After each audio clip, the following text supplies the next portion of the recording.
everyone, this is the presentation or recording of Group 5. Magre-recap muna tayo sa naging lesson nung nakaraan. Ano nga ba yung naging lesson nung nakaraan?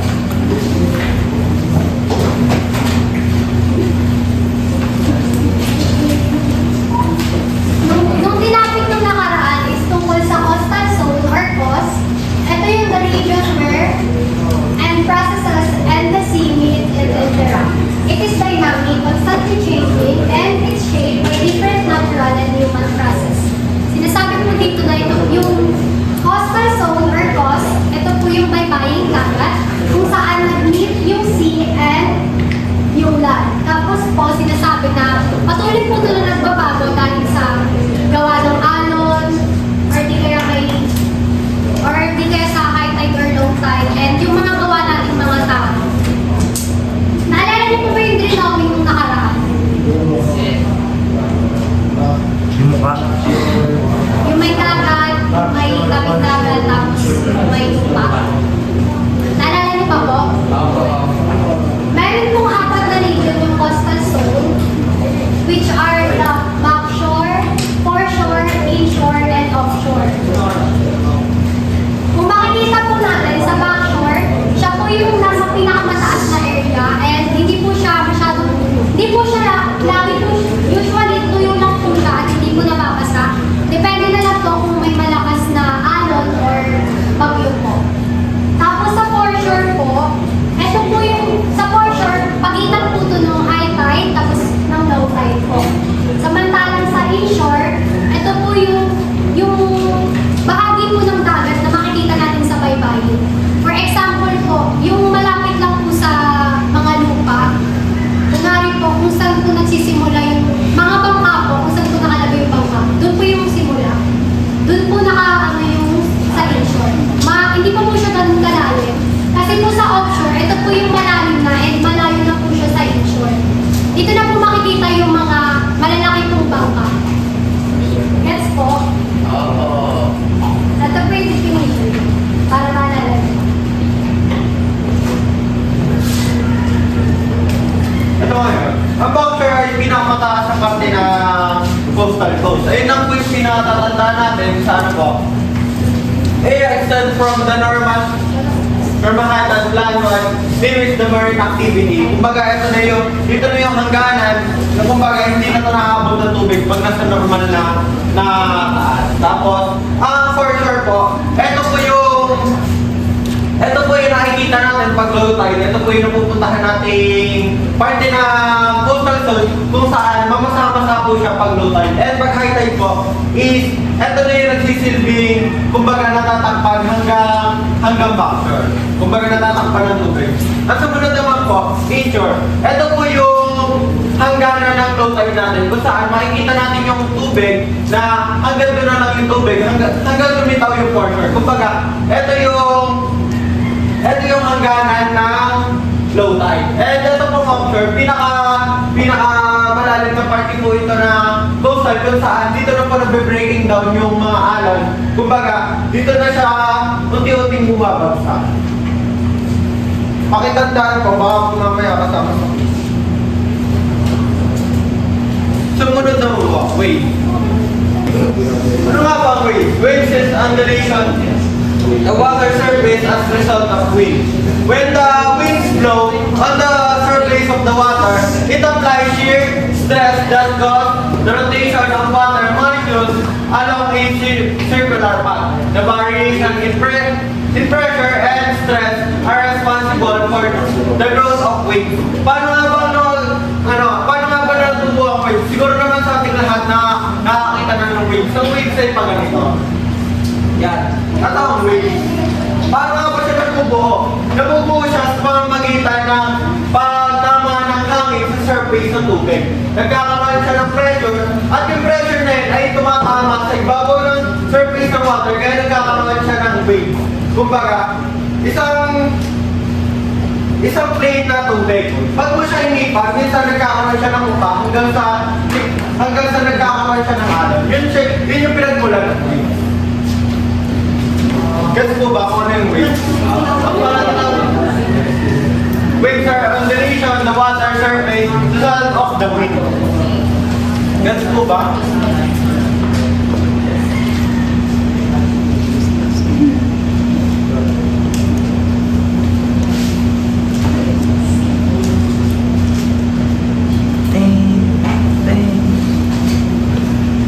Ano nga bang waves action? Pasensya na po sa PowerPoint namin at hindi ko din po alam kung ba't na ganyan.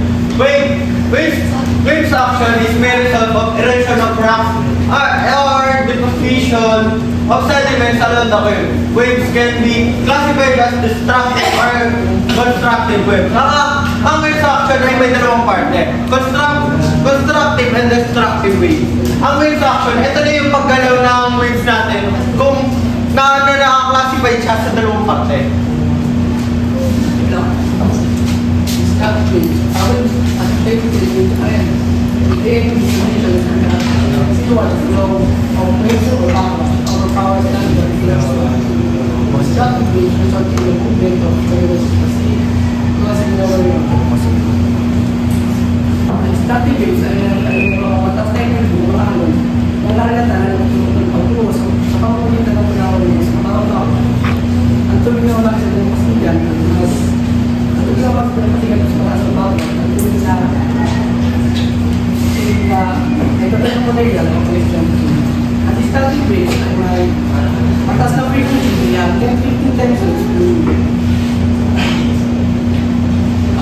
Ang mga lugar naman sa mga destructive waves ay mga coastal areas na namin sa fault lines at ranges.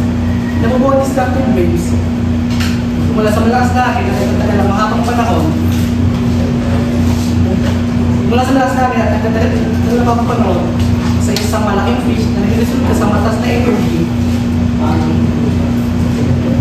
Sa mataas na energy. Ang mga destructive waves ay nagtulong ng pagbuo sa bahay. Kaya yung mataas na backwash, nagdadala ng material pabalik sa tagulan. Ang destructive waves, sa pangalan ko lang, destructive, nakakasira. Ito ay epekto ng malalakas na hangin na dala ng bagyo. Sanhi ito ng pagtama ng malalakas na hangin sa ibabaw ng tubig, kaya nagkakaroon ng malalaking alon na tinatawag natin destructive waves na nakakasira sa malapit sa coastal line. Ito yung sa coastal zone. Ito yung mga nasasakupan. Pag minirima kayo sa Pandawan, yung malalapit sa mga coastal zone, na pag merong bagyo, merong low pressure area, is nagkakaroon ng malalaking alon, malalaking na umaabot to sa backshore. Ang backshore is dito na yung makikita natin yung mga land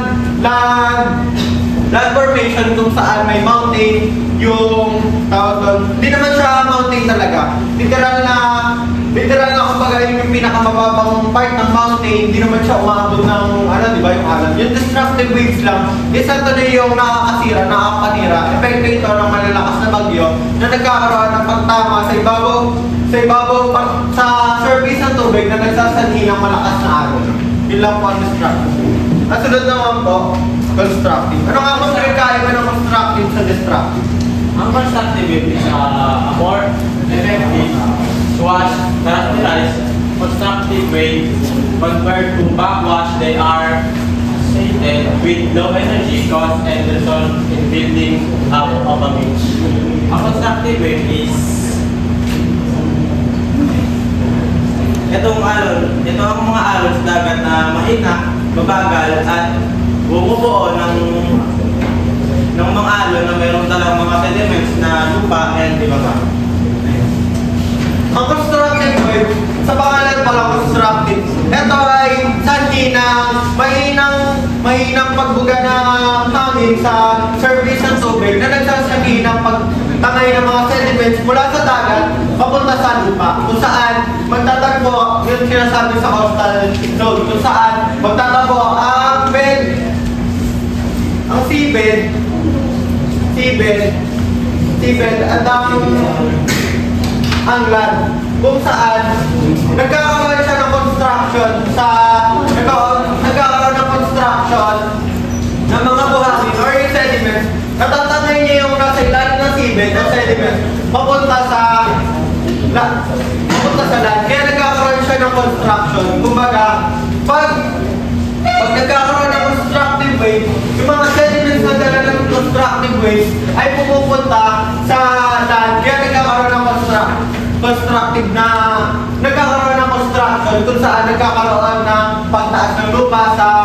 sa mababang parte ng mga dalampasigan. Katulad ng, di ba, minsan nakikita natin is may parting tumataas, yung dating mababa, minsan is makikita na lang natin is tumataas, ay yung sanhi ng constructive wave. Mamaya, para mas lalo nating may paliwanag ng mabuti, may isa po kaming paliwanag kung bakit nagkakaroon ng constructive wave.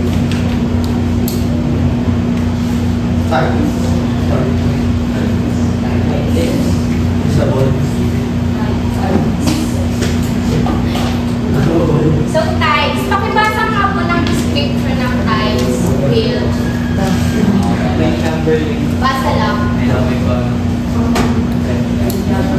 Tides are the variations in the water level of oceans as a result of the gravitational effect of the moon and sun in relation to Earth. Tides produce very long waves that flow into bays, inlets, and lagoons. Tides are also cause variation in water level which can be observed on a daily basis. These changes cause shore weathering and erosion and influence the ecology of organisms that live near or on the coast.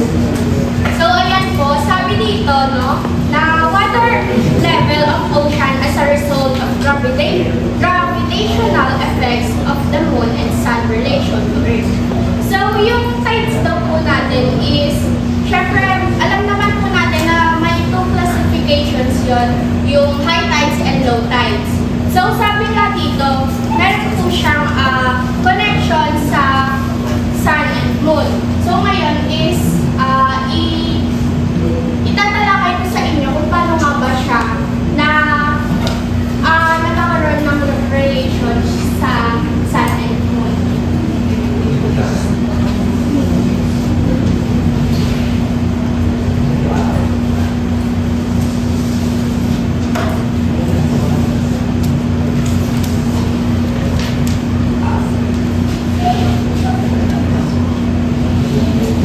So, meron po tayo dito, Earth, Moon, and Sun.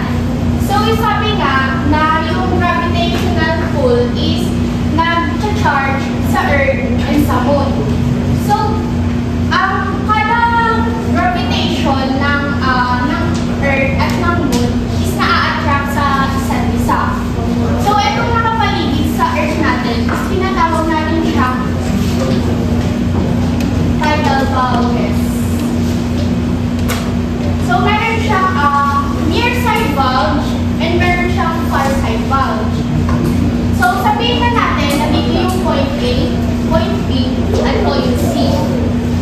So, dahil nasabi yung gravitation ng Earth is na-attract sa Moon, so yung tidal bulge na itong point A is ma-attract papunta sa Moon. And ganun din sa B. At ganun din po sa C. Pero yung gravitation pull ng point C natin is mas mahina kasi mas malayo siya kaysa sa Moon. Nagigets po ba? So ayun, sabi nga natin, meron pong classification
For clarification, a spring tide guys, ito na yung pinakamalaking high tide.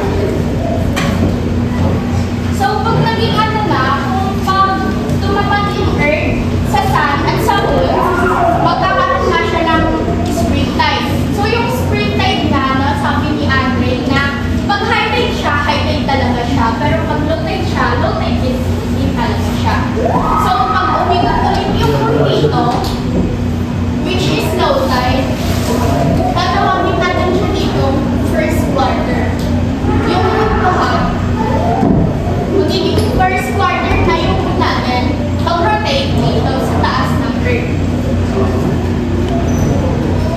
So, ang gaya dito sa spring tide, pag sinabi mo nga natin yung spring tide dito, pag high tide siya, high tide talaga siya. And pag low tide talaga siya. Pero pagdating naman dito, no, sa pag nag-rotate na siya, tatawagin natin siya neap tides. Which is, dito naman, kung high tide siya, hindi siya gaanong high tide.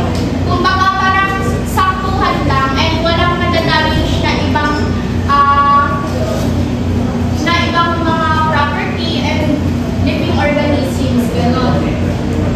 And ayun, siya, by time, mag-rotate lang din siya, magiging high tide or spring tide, and pag nag-rotate, magiging neap tides din siya. So, nalilits po ba kung paano nagko-connect yung Earth sa Moon and yung Sun? Nag-gets po. At ang sunod naman po ay ito pa ngayon storm surge. Storm surge are the production of exceptionally high levels of coastal water by strong onshore winds and low barometric pressure caused by storms. This happens in just a few hours or days and may cause overwashing of beaches and including in low-lying areas along coast. Ang sabi daw po dito, ang storm surge daw po ay ang pagtigan ng makataas na atas ng tubig dahil po sa malakas na hangin na lulagdilin po ng mga bagyo. Nangyayari daw po ito sa loob lamang ng ilang oras o ilang araw at nagpo-cause daw po siya ng pagtaas ng tubig sa mga dalampasigan at pagbago sa mga baybayin lugar o sa mga bababang lugar.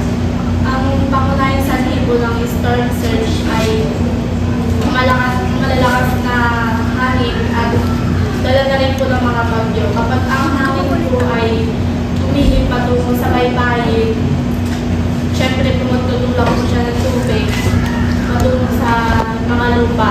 And then, umabot po siya ng lupa kaya nawawalain po yung mga lupa. May ano naman po, may tatlong kung paano naman po lang po yung storm surge. Una po is malakas na hangin. Syempre po, hindi naman po makukuha ang storm surge kung walang malakas na hangin. Pangalawa naman po is low pressure. Ang low pressure sa gitna ng bagyo ay nagsasanhin po ng pagtaas ng tubig. Pangatlo naman po is combination of elements. Pinatumbay po yung low pressure at malakas na hangin. Kaya ang resulta po nito is tumataas po yung pagtaas ng tubig. And hindi po siya normal compare sa normal high tide. Ibig sabihin po, ang normal po siya, dahil delikado po siya. Ang naman po, may epekto naman po ang storm surge. May apat po. Unang-una po is pagbaha. Unang epekto nito is pagbaha. Pangalawa naman is erosion. Ang malakas na erosion na dala ng storm surge ay natutulot ng coastal erosion kung saan ang lupa ay unti-unti nawawala. Pangatlo naman po is pagkasira ng ari-arian. Ang storm surge ay sumisira rin po ito ng ari-arian, lalo na kung ang storm surge at high tide is nagsabay, lalong lalaki ang tubig. And pang-apat naman po is pagkawala ng buhay. Ang storm surge ay tumuwa rin ito ng buhay, lalo na kung ang mga tao ay hindi handa sa mga ganitong sakuna, lalo na kung tao ay hindi nila sinusunod yung mga sinasabi ng LGU sa pag-asa at mga NDRRMC. 7 po ay yung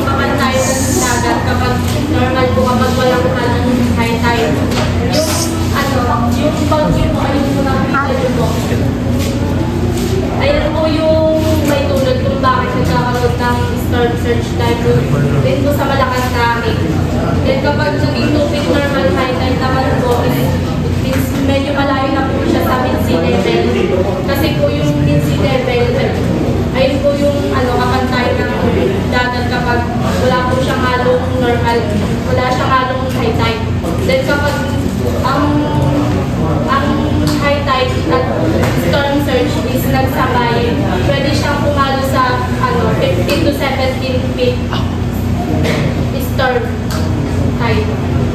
Pupunta na siya sa mga baybayin at doon siya makakasira ng mga ari-arian at pwedeng makakatay ito ng mga Dadawa naman tayo sa coastal paralysis. May tatlong parte ito. Coastal erosion, accretion, and submersion. Coastal paralysis result in erosion and accretion along coast. These two terms are loosely defined phenomena, which can be further specified into many other processes. Ano nga ba ang coastal erosion? Dito muna tayo dadaan sa coastal erosion. Coastal erosion is involved groups of processes causing debris and rock materials along coast to work off and be carried away. Ito yung may kaugnayan sa destructive wave. Ito na yung nagiging epekto ng destructive wave natin. Mamaya natin tatalakayin kung ano yung apat na may kaugnayan sa coastal erosion. Pero ipapaliwanag ko muna sa inyo kung anong coastal erosion. Ito na yung may involves na yung group of processes causing debris and rocks material along coast whereof the carried away. Ito na yung pagkasira ng coastal zone natin o yung tinatawag na hangganan na kung saan nakikita natin yung hangganan ng land tsaka ng water. Pakinotes po, coastal erosion involves group of process causing debris and rock materials along coast to whereof. Para kung mas lalong maintindihan nyo, ang coastal erosion, ito yung pagkakasira. Erosion, pagkasira. Dahil sa movement ng alon, sa mga sediments at sa mga sediments. Okay na po?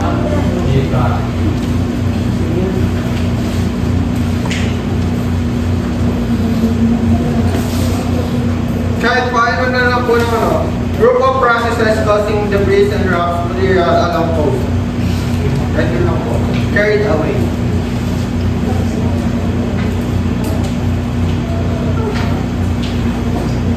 Next.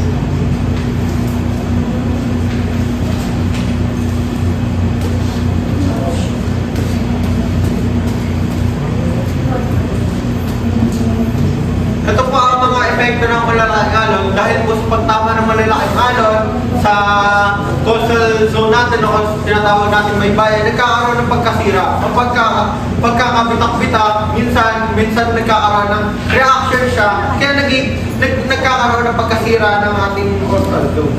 Yan yung mga epekto.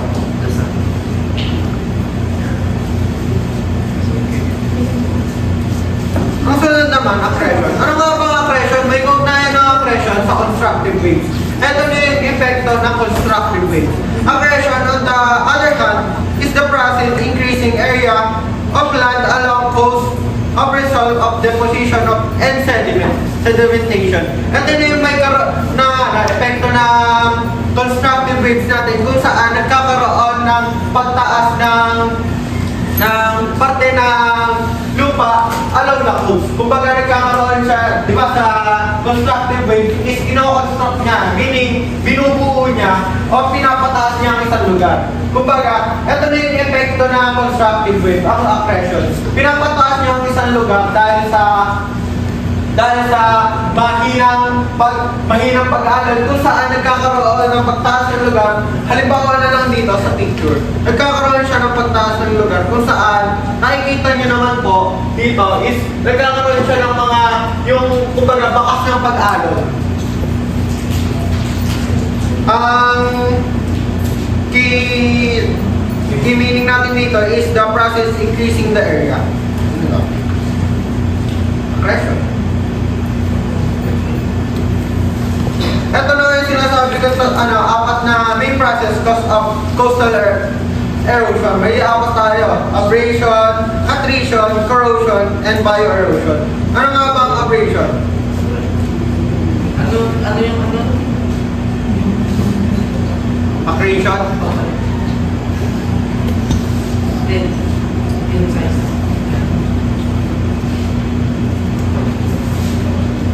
Pakitandaan po, baka mamaya po kasama sa ating main process that cause coastal erosion. Bakit?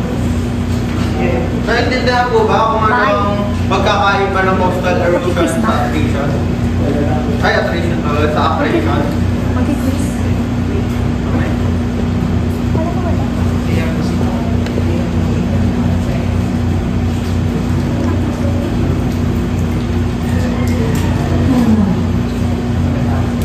Simulan natin. Abrasion. Abrasion result when waves containing rock fragments hit soft rocks along coast. It may also result from the wind blows sand hitting the rock surface. An abrasion is an effective form of erosion on rocky shore. Ang abrasion daw is ito yung pagkasira ng dalampasigan natin o kaya yung mga rocky formation na malapit sa coast natin. Ito yung may dalang fragment o tinatawag nating sediment o yung tinatawag nating matitigas na mga buhangin na kaya niyang durugin ng isang mga mahinang bato katulad na itong nasa picture. Dahil sa abrasion, nagkakaroon siya ng pagdudurog. Kumbaga nagkikiskisan yung mga bato, nagkakaroon ng interaction, nagkakaroon ng pressure na umapas dun sa mga bato na may kasamang fragments.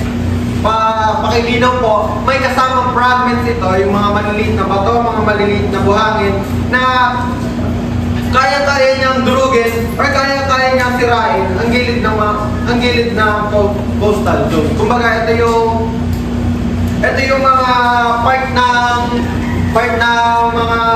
part sa bansa natin na may matataas na katulad ng mga bangin ganon na malapit sa dagat na kaya niya na pag nagkakaroon ng abrasion is kaya niya durugin yung mga bato na malapit sa land na dahil sa mga fragments and sediments na tangay-tangay ng isang wave. Ang sunod naman po, may reaction po dun yung wind kasi ayun po yung tumutulong sa waves at sa fragments na upang makapagdurog o kaya ito yung nagiging process niya, yung wind yung tumutulong sa waves and fragments upang magkaroon ng attraction or nagkakaroon ng pressure upang makasira hit soft rocks along coast. Ayun lang po yung waves containing rock fragments hit soft rocks along coast. Ayun lang po yung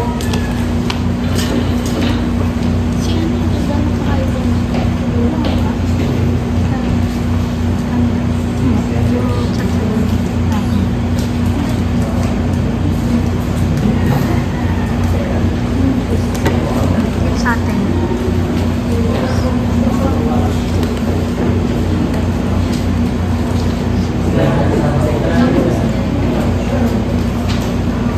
ayos na tayo.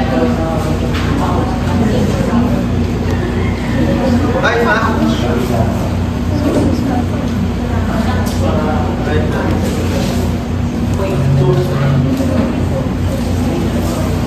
Attrition. Ang attrition naman, ano nga ba attrition? Refers to the breaking and wearing down of fingers from the cliffs and rocky shore through the help of the waves that agitate the material. Ito naman yung waves lang. Ito naman yung tubig lang. Ang attrition daw ay breaking of the rocks gamit lang yung waves. Kumbaga waves lang to, wala siyang nakakasamang na fragments or debris na kayang tumulong sa pagkasira ng bato. Ito yung kumbaga natural waves lang yung nakakasira sa kanya. Dahil sa lakas ng alon, dahil sa mga bagyo na nakaka-apekto sa pagkakasira nito. Kumbaga, talagang alon lang talaga yung nakaka-apekto sa pagkasira nito. Wala na kasamang iba, wala siyang kasamang bato, wala siyang kasamang sediment na maaaring tumulong sa kanya upang makasira. Kumbaga, tunay na tubig lang talaga yung nakakasira sa kanya, yung waves lang talaga. Ayun lang po ang attrition. Attrition po dito, Meaning niya is breaking and wearing down of the bridge from the cliff structure throughout the help of waves that agitate the materials. Kahit yung ano lang po, the help of waves that agitate the materials. Yun lang po yung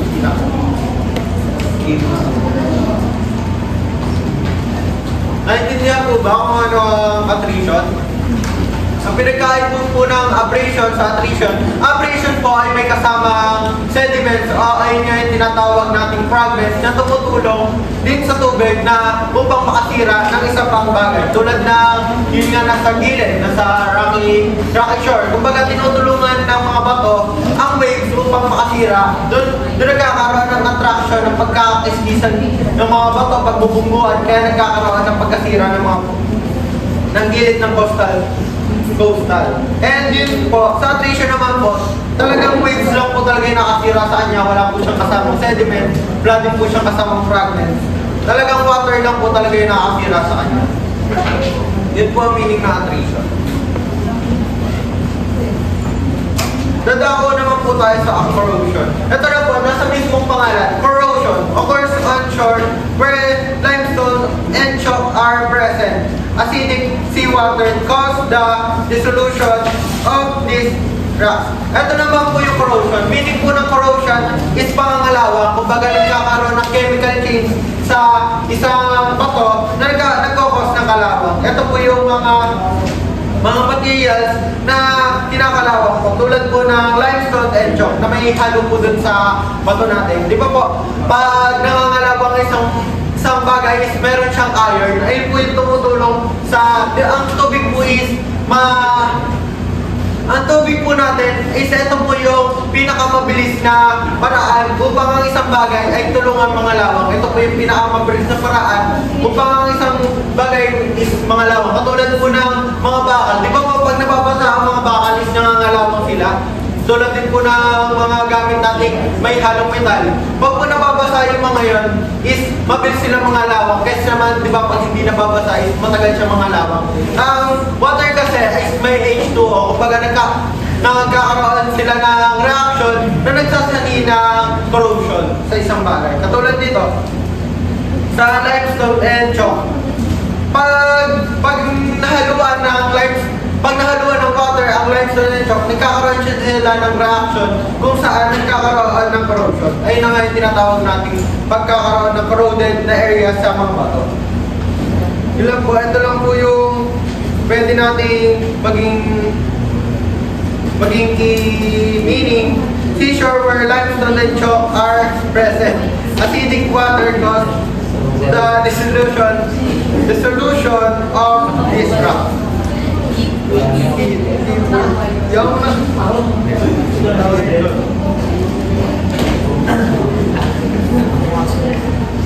Sunod naman po, bioerosion. Bioerosion refers to the process of erosion caused by the action of marine organisms such as mollusks, sea urchins, and coastal flora. Ito naman po yung may kasama na talagang buhay. Means, bio is life. Bioerosion.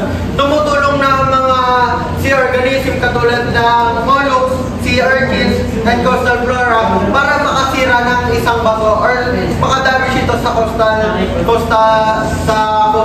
Tulad nito, nasa picture. Nagkakaroon sila, ito is ang nagsasani ng pagbukay ng mga sea organisms kaya nagkakaroon ng pagkasira ang mga bato sa malapit sa coastal zone.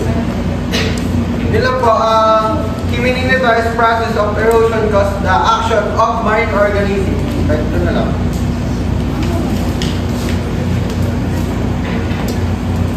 Tandaan po natin, meron pong 4 na process ang coastal erosion. Ito po ang abrasion, attrition, corrosion, and bioerosion.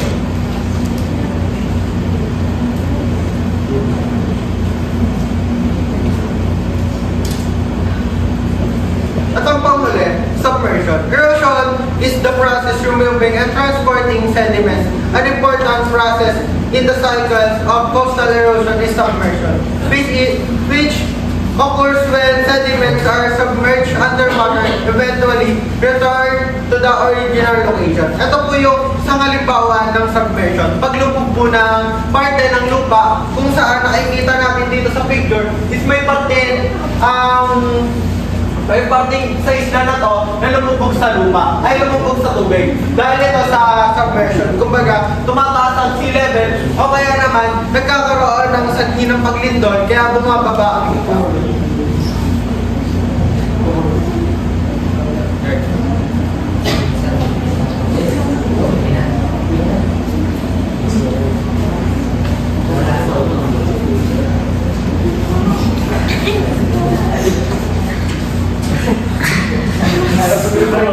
Tungo tayo sa water intrusion. Sino pa ito? Saan mo?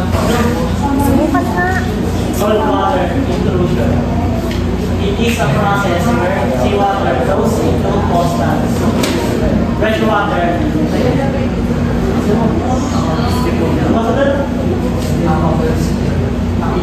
Occurs saltwater influx when freshwater is removed from it is directly affected by the water supply and this happens naturally to a certain extent.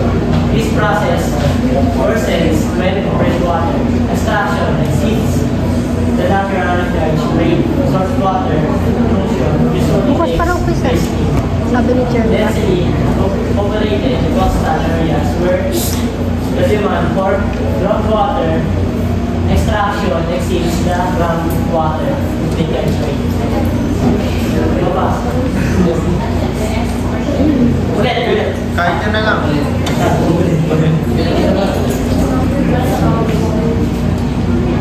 Dito.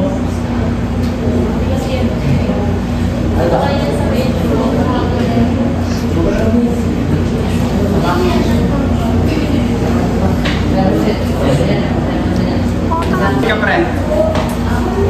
So, boss. The intrusion may be assured of proper land use and management, irrigating crops and ongoing industrial processes. Commonly require vast amounts of groundwater resulting in its over-extraction climate may also play a role in the intrusion of water. In areas where there is no precipitations and warm temperatures.